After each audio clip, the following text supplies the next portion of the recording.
నేను ఆ పేరేమి ఎత్తను కానీ ఇవాళ ఉన్నది మాత్రం గవర్నమెంట్ కాదు. 4.5 సంవత్సరాల నుంచి ఈ రాష్ట్రంలో గవర్నమెంట్ లేదు.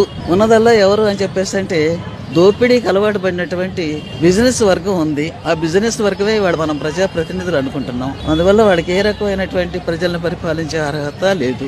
అన్ని సంక్షేమ పథకాలు ఇస్తున్నాను అంతా అంటున్నారు. ఎవరు సొమ్ముదిచ్చేస్తున్నాడు? మనకేగా 20 రూపాయలు చింతపండు 200 అయ్యింది, 60 రూపాయలు ఆయిల్ ప్యాకెట్ 200 అయ్యింది. మరి ఈ రేట్లన్నీ ఎవరు భరిస్తున్నారు? మనమే భరించుకుంటున్నాం కదా.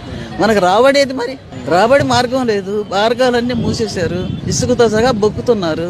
ఇసుక తింటున్నారు, ఇటుక తింటున్నారు, కంకర తింటున్నారు, కొండలు కొట్టుకు తింటున్నారు, కొండల మీద ప్యాలెస్లు కడుతున్నారు. ఎవరబ్బ సొమ్ము ఇదంతా? ప్రకృతి సంపద ప్రజల సంపద అయ్యా. ప్రకృతి సంపదను ఆ రకంగా దోసుకొని తింటా ఉంటే కోట్లు అవినీతి లేనివాడి వాడు ఒక్కడు కూడా లేడు. పాలక వర్గంలో ఉన్నవాళ్ళు దోసుకొని వాళ్ళు. నువ్వు చెల్లవు అని చెప్తా ఉంటే చెల్లేవాళ్ళు ఎవరు?